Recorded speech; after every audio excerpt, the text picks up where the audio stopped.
Hello and welcome to all my dear 12th standard students. Hope all you are well.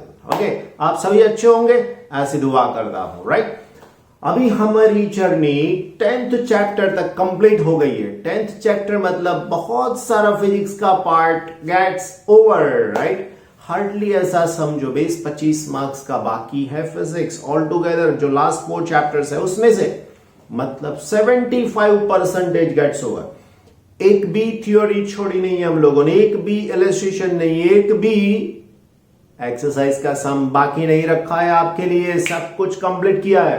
बस अभी आपकी जिम्मेदारी start हो रही है. 2 बातें, जो नहीं किया उसको लर्न करो, जो कर दिया उसका रिवीजन करते रहो. बस ये 2 काम आपको पहुंचाएंगे आपकी लिमिट तक, right? So let's we begin chapter number 11. 11 number chapter क्या कहता है? Dual nature of the radiation and the matter. Chapter number 8 में इलेक्ट्रोमैग्नेटिक वेव्स पढ़ा. 9 चैप्टर में रे सीखा. लाइट बिहेव्स लाइक अ रे, मतलब एक स्ट्रेट लाइन में जाता है ऐसा, राइट? सेकेंड, उसके बाद में उसका वेव नेचर समझाया हम लोगों ने. Light also possesses the wave nature, है ना? Now the third one, that is the dual nature of radiation. मतलब वेव भी है, पार्टिकल भी है. दोनों एक साथ में कैसे हो सकता है या नहीं हो सकता वो समझाएंगे ये चैप्टर में. साथ में रेडिएशन एंड मैटर का मतलब उसके पास वेव भी है, साथ में पार्टिकल नेचर भी है. बस यही समझाना है ये चैप्टर के लिए. नॉर्मली हम लोग इंट्रोडक्शन में बहुत ज्यादा नहीं चाहते, पता है ना? फिजिक्स में इंट्रोडक्शन चैप्टर की बहुत ज्यादा होती भी नहीं है. ये चैप्टर में इंट्रोडक्शन बहुत बहुत इंपॉर्टेंट है. कैसे समझाना है ये चैप्टर में? सबसे पहले मैक्सवेल नाम बहुत बार आप लोगों ने सुना.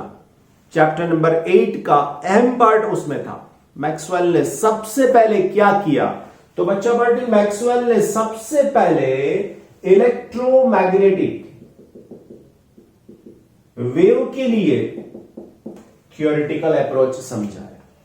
उन्होंने इलेक्ट्रिक फील्ड मैग्नेटिक फील्ड के साथ में डिफरेंशियल इक्वेशन बनाए थ्योरेटिकली.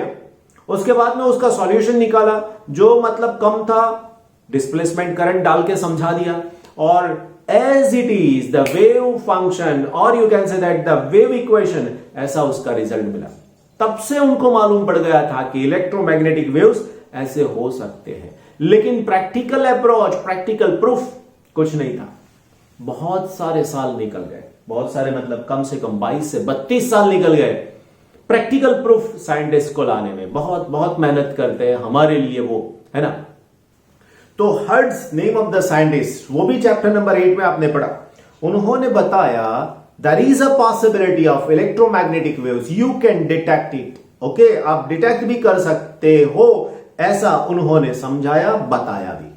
तो सबसे पहला काम इलेक्ट्रोमैग्नेटिक वेव्स थ्योरेटिकली समझाने का काम मैक्सवेल ने किया. दूसरा, एक्सपेरिमेंटली समझाया हर्ट्ज ने. हर्ट्ज ने समझाया experimentally there is a possibility of electromagnetic waves, right? Okay, वो टाइम के ऊपर साइंटिस्ट और कुछ एक्सपेरिमेंट्स कर रहे थे. किसके साथ में रिलेटेड? डिस्चार्ज ट्यूब के साथ में रिलेटेड. बच्चों, ऐसी एक ग्लास की बनी हुई वो लोग ट्यूब लेते थे. यहां पे कुछ ऐसा मतलब अरेंजमेंट करते थे कि इधर से एक वाल्व रख के ये बंद होता था, इधर से एक वाल्व रख के यहां से अंदर की सब हवा बाहर निकाल देते, और अभी इसको बंद कर देंगे. देन जो गैस का एक्सपेरिमेंट करना है, जो गैस के लिए करना है, उसको अंदर फिलअप कर सकते हैं. कई बार उन लोगों ने एक्सपेरिमेंट विदाउट गैस भी किया, और यहां पर एक और यहां पर एक प्लेट के साथ में कनेक्शन करके माइनस प्लस ऐसे जोड़ देते थे. और यहां से इलेक्ट्रॉन इधर जाता था और यहां से बाहर निकलता. तब तक उनको नहीं मालूम था कि यहां से क्या निकल रहा है बच्चों, राइट? लेकिन कुछ मालूम पड़ा था कि यहां पे डिस्चार्ज होने की पॉसिबिलिटी हो सकती है या डिस्चार्ज हो रहा है. चार्ज एंड डिस्चार्ज, कोई एटम, कोई मॉलिक्यूल न्यूट्रल है, उसके ऊपर कुछ जोर से टकराएगा तो उसका चार्ज बाहर निकल जाएगा. डिस्चार्ज ट्यूब बोलते थे वो टाइम के ऊपर. तो इसके साथ में रिलेटेड बहुत सारे एक्सपेरिमेंट साइंटिस्ट ने वो टाइम के ऊपर कर दिए, राइट। और इससे बहुत सारी बातें, बहुत सारी नई नई बातें जानने को मिली। उसका एक रिजल्ट था एक्सरे। यस, एक्सरे ऐसी ही कोई एक्सपेरिमेंटल अरेंजमेंट का रिजल्ट था। वो लोग कर रहे थे कुछ और, मिला कुछ और। इसीलिए तो नाम दिया है मेरे बच्चों एक्स-रेज, क्योंकि जब मिला तब मालूम नहीं था कि ये कुछ इलेक्ट्रोमैग्नेटिक रेडिएशन है, इसीलिए तो नाम दे दिया XYZ, राइट। उसमें से एक्स रेज बताया, राइट। रॉन्जन सबसे पहले ये बात बताई थी, Roentgen, name of the scientist. Roentgen's really perform the practical related to this type of radiation with the discharge as well as the radioactivity, but उनको कुछ और मिल गया, राइट। दूसरी बात, वही टाइम के ऊपर ऐसी डिस्चार्ज ट्यूब के अंदर 0.001 millimetre height of the mercury इतना प्रेशर डालने के बाद यहां पर एक्सपेरिमेंट किया जाए तो ये वाली प्लेट की जगह पर अगर हम लोग यहां पर और कोई प्लेट डाल देते, then we are getting the physical phenomenon of fluorescence. What about the fluorescence? Once the charged particle is collide with this one, you are getting the bright spot on the back side. Zinc sulfide is one type of fluorescent material, right? Rutherford ने वैसा ही कुछ use किया था, आपने 11th standard में सीखा भी है केमिस्ट्री के अंदर, राइट माय डियर बच्चों। नाउ तो ये सब वो टाइम के ऊपर समझाया गया, और वो टाइम के ऊपर ये सब समझाने का काम बहुत सारे साइंटिस्ट कर रहे थे, लेकिन Crookes, the name of the scientist, उन्होंने बताया the ray which are coming out from this type of cathode is nothing but the negatively charge particle. ऐसा कुछ हो सकता है, उन्होंने ऐसा बताया। Now the important thing is given by the J Thomson. नाम तो सुना ही होगा, जे थॉमसन। बहुत अच्छा काम किया जे थॉमसन ने। सबसे पहले ऐसी डिस्चार्ज ट्यूब के अंदर जो चार्ज पार्टिकल जा रहे थे उसके ऊपर उन्होंने इलेक्ट्रिक फील्ड लगाया, मैग्नेटिक फील्ड लगाया, फिर बहुत सारी मैथमेटिकल मेहनत की, और वो टाइम के ऊपर उन्होंने E/m फाइंड आउट किया था। मतलब E/m की वैल्यू क्या हो सकती है वो बताई थी, that is 1.76 into 10 to the power 11 coulomb पर केजी। एक्चुअली जे थॉमसन क्या कर रहे थे पता है, M/E फाइंड कर रहे थे। उनको ऐसा था कि मास ज्यादा होना चाहिए, चार्ज कम होना चाहिए, लेकिन उल्टा था इलेक्ट्रॉन के लिए, राइट। तो ऐसी बहुत सारी बातें उन्होंने बताई थी। आगे जाके ये भी मालूम पड़ा कि ये जो रेज यहां से निकलते हैं नेगेटिवली चार्ज है, वो लाइट की स्पीड से 0.1 या 0.2 टाइम्स स्पीड से वो जाते हैं। फिर से एक बार, the speed of the light is 3 into 10⁸ metre per second, but the radiation which is coming out from this cathode is moving with the speed of 0.1 to 0.2 times the speed of the light. ऐसा भी उन्होंने बताया। Second thing, the speed does not depend on the type of the metal, type of the gas. इसे किसी से ऊपर dependent नहीं था। कौन सा भी मेटल ले लो, कौन सा भी गैस ले लो, ये सब सेम रहता था। उससे क्या मिला? उससे मिला ये कि यहां से निकलने वाला जो पार्टिकल था वो यूनिवर्सली सेम होना चाहिए सबके अंदर। वो बेसिक क्राइटेरिया होना चाहिए हर एक एलिमेंट का, तब जाके ऐसा कुछ मिल रहा है, राइट। वही टाइम के ऊपर कोई मेटल में से इलेक्ट्रॉन को बाहर निकालने के लिए अलग अलग मेथड भी समझाई गई थी, राइट। उसके बाद में एक और चीज आई, चार्ज ऑफ द इलेक्ट्रॉन। सबसे पहले अमेरिकन साइंटिस्ट मिलिकन ने बताया था, उसका हिस्टोरिकल एक्सपेरिमेंट, मतलब बहुत बहुत इंपॉर्टेंट था। Historical experiment perform by the Millikan suggested that the charge on the electron is around E is equal to 1.602 into 10 to the power -19 coulomb. ये मिलने से बहुत सारी प्रॉब्लम सॉल्व हो गई। बहुत सारी प्रॉब्लम चार्ज के साथ में रिलेटेड, करंट के साथ में रिलेटेड बहुत सारी प्रॉब्लम ये मिलने से सॉल्व हो गई थी। वो टाइम की बात कर रहा हूं, 19th सेंचुरी के इनिशियल स्टेज की बात कर रहा हूं, 1913 की बात कर रहा हूं, राइट। तो ये सब साइंटिस्ट बहुत सारी मेहनत करके, मतलब परफॉर्म करके एक्सपेरिमेंट 1 2 3 4 टाइम्स, क्योंकि आपको मालूम है ना, कोई भी बात सही होने के लिए 100% सही होनी चाहिए। गलत करने के लिए सिर्फ एक बात गलत हो जाए तो वो मतलब लोग नहीं मानते, राइट। और सबसे अहम बात, ये सब एक्सपेरिमेंट, ये सब नई नई बातें साइंटिस्ट ने ढूंढ निकाली, उसके लिए उन लोगों को नोबेल प्राइज भी मिला था। नोबेल प्राइज जानते हो ना, it is a proud feeling moment for one scientist. एक साइंटिस्ट के लिए बहुत बहुत प्राउड फीलिंग मोमेंट होती है। आपको भी पास्ट में हुई थी, किसी स्पोर्ट्स में आप फर्स्ट आए होंगे, किसी इवेंट्स में आप फर्स्ट आए होंगे, सेकेंड, थर्ड, फोर्थ, और इवन 1 to 10 सिंपल एक सर्टिफिकेट भी मिलता था, तब अंदर से बहुत सारी एंथुजियाज्म बाहर निकल जाती थी, राइट। दूसरी बात, अगर आपके क्लास के अंदर आपका रिजल्ट बेस्ट आया था, क्लास के अंदर सिर्फ और सिर्फ अरे छोटे से टेस्ट के अंदर इवन हाथ ऊपर करके yes sir I know it ऐसा करके जब आप बोलते हो ना, अंदर से बहुत अच्छी वाली एक मतलब जोरदार फीलिंग आती है। यार मेरे दोस्त, वो तो सिर्फ क्लास की बात थी।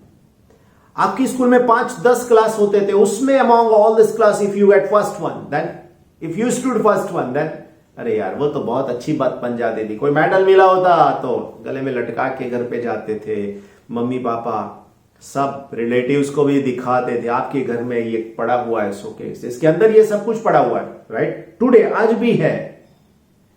आप वही हो मेरे प्यारे बच्चों, आप वही हो जो आपका नाम पास्ट में था द बेस्ट वन, लेकिन आज थोड़ा डाउन हो गए हो।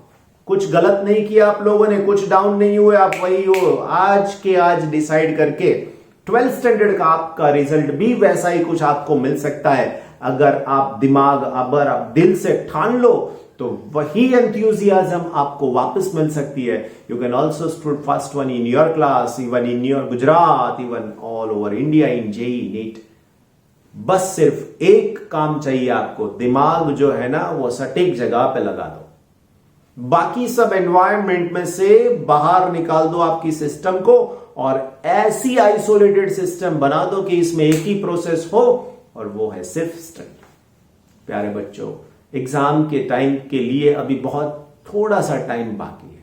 ये वक्त कैसे गुजर जाएगा पता नहीं चलेगा, और जब रिजल्ट आएगा दिल में होगा यार कुछ किया होता तो कुछ हो जाता, लेकिन वो आपने नहीं किया, इसीलिए नहीं हुआ, ऐसा मानने की बजाय still you have time, still you have courage. आपका दिमाग जो है ना माइंड ब्लोइंग, एकदम जोरदार है यार। क्यों अपने दिमाग के ऊपर शक कर रहे हो? आपका खुद का है, क्यों शक करना उसके ऊपर? यू आर द बेस्ट, थे, है और रहोगे, बस ये मान के चलो। आपके सर आपके साथ में, काम होना ही चाहिए और होगा ही, करेक्ट। बस थोड़ी सी ऐसी बातें हैं जो आपको इंप्रूव करनी है, और साथ में आपका सिस्टम बनाना है, टाइम का अरेंजमेंट करना है, कहां पे जागना, मतलब कौन से टाइम के ऊपर सोना जागना, और कौन से टाइम पे क्या काम करना है। बस दोस्तों तो आपके पास है ही, बहुत सारे फ्रेंड्स हैं आपके जो आगे निकल जाए, इससे बेटर आप उनके साथ में पहुंच जाओ। Please take care about it, वरना पछताने के लिए तो बहुत सारों के पास रिजल्ट भी ऐसा मिलता है, लेकिन मैं चाहता हूं कि अगर आप उसमें जाए नहीं और आपका बस सितारा चमकता रहे, राइट। प्यारे बच्चों, ये थोड़ा मोटिवेशन था आपके लिए, क्योंकि ये टाइम ऐसा है कि वहां पर स्पेंड कैसे हो जाता है पता नहीं चलता। ये मोबाइल सार निकल जाता है। कई लोगों ने तो वीडियो भी देखना बंद कर दिया है ना। मत करिए ऐसा, आपके फ्यूचर का सवाल है, राइट। कोई बात नहीं, चलो बच्चों, ये सब इंट्रोडक्शन था। अभी हमारे लिए नेक्स्ट टॉपिक क्या है, तो how the electron will come out from the matter, कैसे बाहर निकलता है वो थोड़ा समझा देते, बस काम आगे चलता रहेगा, राइट। ओके माय डियर बच्चे, बैठे नेक्स्ट बात जो हमारी 11.2 नंबर टॉपिक, इलेक्ट्रॉन एमिशन, मतलब इलेक्ट्रॉन कैसे बाहर निकलता है surface from the metal surface, वो समझाना है। As you know very well, suppose this is the copper rod, and as you know that this copper is nothing but the conductor. If there is if it is a conductor, then current can be easily flown to it. But you know very well that this copper is a metal, it is a conductor, so there are so many, we can't able to count it, so many free electrons inside it. But if I take this copper rod like this, if I held it like this, then what happened? The electrons will be coming out from inside it like a, you can say, flow of water? Not at all. मतलब इसमें से electron अपने आप बाहर नहीं आ सकते. आप बोलेंगे सर क्यों नहीं आ सकते, इसमें तो फ्री है, ऐसा करेंगे तो निकल जाएंगे बाहर. नहीं आते, because inside this metal there are positive ions of the copper, positive ions of the metals, and they are strictly attracted towards this one and bound with this positively charged ions. वो इसीलिए बाहर नहीं आ सकते हैं, right? सो एक बात clear हो गई कि अगर फ्री इलेक्ट्रॉन है तो अंदर मूव हो सकते, बाहर नहीं आ सकते. तो बाहर लाने के लिए क्या करना पड़ेगा? We have to provide some minimum amount of energy to it. This minimum amount of energy is called the work function, right? तो सबसे पहली बात यहां पर डेफिनेशन के लिए आती है. This is called the work function and it is nothing but phi naught. तो सबसे पहली बात बच्चों, वर्क फंक्शन क्या है? So the work function is the amount of minimum energy required by the electron to come out from the surface. और दूसरी तरीके से बोले तो the minimum energy given to the metal surface for the electron it will coming out from it. मतलब इसमें से minimum energy इसको मिलनी चाहिए ताकि इसमें से इलेक्ट्रॉन बाहर निकल सके. इसको हम लोग क्या नाम दे सकते हैं? इसका वर्क फंक्शन बोल सकते हैं. आई बात समझ में? So what is the work function? The minimum amount of energy given to the surface और मेटल सरफेस फॉर विच, किसके लिए? The electron will be coming out of it, right? तो ऐसी एनर्जी किसके ऊपर डिपेंड करती है? This energy is depend on number 1 type of the metal and second type of the surface. अगर मेरे पास सीजियम सरफेस है, सोडियम सरफेस है, जिंक सरफेस है, तो क्या होगा?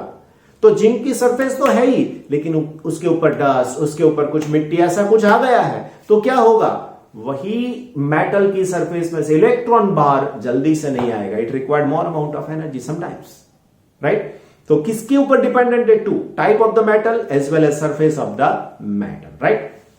Now this energy is, that means we can say that defined in the form of electron volt. ऐसी जो एनर्जी चाहिए, नॉर्मली हम लोग ये वर्क फंक्शन की एनर्जी को डिफाइन करते हैं इलेक्ट्रॉन वोल्ट में. So how can we define this electron volt? प्यारे बच्चों, if the electron is accelerated through the potential difference of 1 volt, the energy gained by the electron is known as 1 electron volt. आप बोलेंगे sir थोड़ा धीरे धीरे. Yes, if the electron is accelerated through a potential difference of 1 volt, the energy gained by the electron is called the 1 electron volt. If an electron is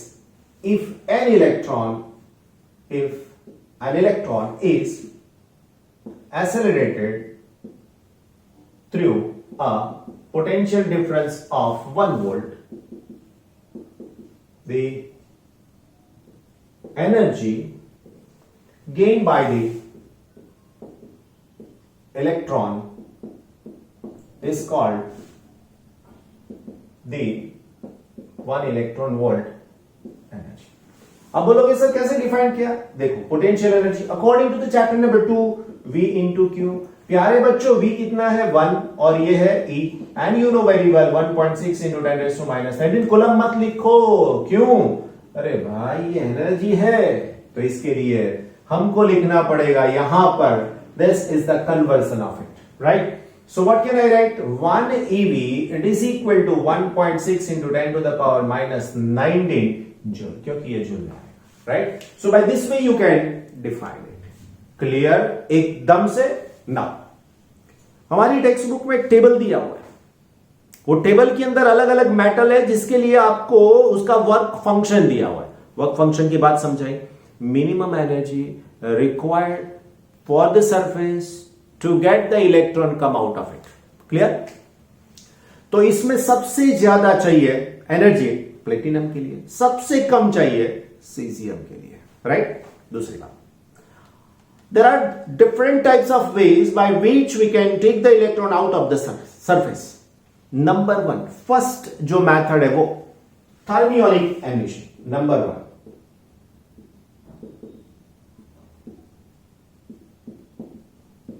क्या है? Thermionic emission. Metal surface को हम लोग कुछ energy देंगे, लेकिन it is in the form of heat. If the energy is provided to this metal from this way or by any means, then electron will be coming out of it. It is known as the thermionic emission. The best example of it is picture tube. आपके घर के अंदर अभी जो TV है वो LED है, LCD है, अभी तो एंड्रॉइड टीवी भी आ गया है, उसका स्क्रीन अलग है. लेकिन जो पुराने वाले टेलीविजन थे, यहां पे स्क्रीन इतना और पीछे देखो तो भी इतनी साइज थी. वो टीवी की मैं बात कर रहा हूं, टेलीविजन उसकी बात कर रहा हूं. उसके अंदर पिक्चर ट्यूब आता है, उसके अंदर फिलामेंट होता है और वो फिलामेंट को एनर्जी दे के गर्म किया जाता है. देन उसमें से इलेक्ट्रॉन निकलते, वो इलेक्ट्रॉन स्क्रीन के ऊपर टकराएंगे और पूरा स्क्रीन जो आप देख रहे हो वो उसी की वजह से. बहुत सारी मैकेनिज्म अंदर है, इलेक्ट्रॉनिक्स है, लेकिन मेन पार्ट थर्मियोनिक एमिशन है. राइट?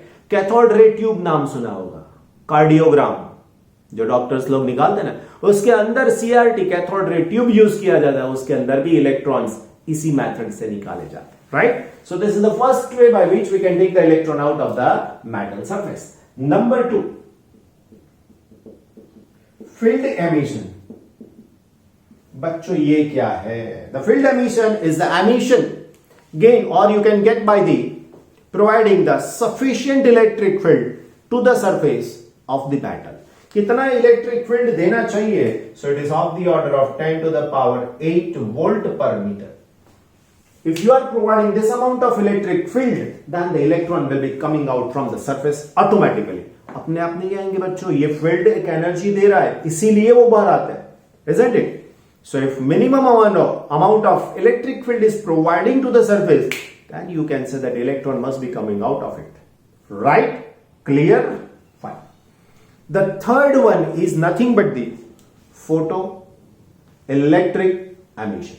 जो हमारे चैप्टर में पूरा मेन पार्ट जो है इसके साथ में रिलेटेड वो है फोटो इलेक्ट्रिक एमिशन. मतलब जो फोटो निकालते टाइम होती है वो बात नहीं हो रही है, फोटो निकालने के बाद. Right? So photo electric emission का मतलब क्या होता है? इफ द मिनिमम और sufficient amount of energy radiation, dual nature of radiation, if sufficient amount of energy radiated on the surface of the metal, then electron will be coming out of it. Then this effect is known as the photo electric emission. यहां पे photo का मतलब होता है photon, related to this radiation, especially with the metal. So if the metal surface is irradiated with some proper frequency of light, minimum frequency of light with which electrons get come out of it, then it is called the photoelectric emission. Right? So there are three basic methods: thermionic emission, field emission, and the third one is photoelectric emission. Clear बच्चों? तो मेरे प्यारे बच्चों, ये तीन method में से ये चैप्टर का बेस हमारा यहां से स्टार्ट होगा. राइट? ये आएगा लेकिन लास्ट 14th नंबर के चैप्टर के अंदर आएगा. तो प्यारे बच्चों, समझना ये है हमको ये चैप्टर में ड्यूअल नेचर, तो बेस हम लोगों ने आज क्लियर कर दिया, ये रेडिएशन से आगे बढ़ने वाले. सो आज के लेक्चर का इंपॉर्टेंट पार्ट कितना हो सकता है? तो जो इंट्रोडक्शन है सिर्फ सुनना है, आपको समझना है साइंटिस्ट के आगे क्या क्या निकाल के लाए थे वो लोग मेहनत करके आपके जैसी, तो वो एक बार लिख दो, बहुत हो गया. देन आफ्टर यहां पे वर्क फंक्शन का डेफिनेशन, 1 इलेक्ट्रॉन वोल्ट का डेफिनेशन, और ये 3 डेफिनेशन परफेक्टली याद कर लेनी है आपको. बस आज के लेक्चर का काम इतना ही है. राइट? सो मेरे प्यारे बच्चों, आज की बात बहुत अच्छे से समझ में आई है, तो काम करना राइट नाउ अभी से स्टार्ट कर दीजिए. बहुत बहुत आपका रिजल्ट इंप्रूव हो ही जाएगा, जरा भी घबराने की बात नहीं. लेकिन और अगर आगे तक नहीं रीड किया, प्रिपेयर नहीं किया, रिवीजन नहीं किया, तो फिर जिम्मेदारी आपकी बन जाती है. क्यों? रिजल्ट आपका है, मेहनत आपकी है, तो सिर्फ आगे का गेन और लॉस भी आपका ही होगा. ओके? सो प्यारे बच्चों, थैंक यू सो मच. आपने यहां तक देखा, मुझे फिजिक्स को समझा. So again thank you so much. Take care of yourself, your family and our physics. Okay? Take care.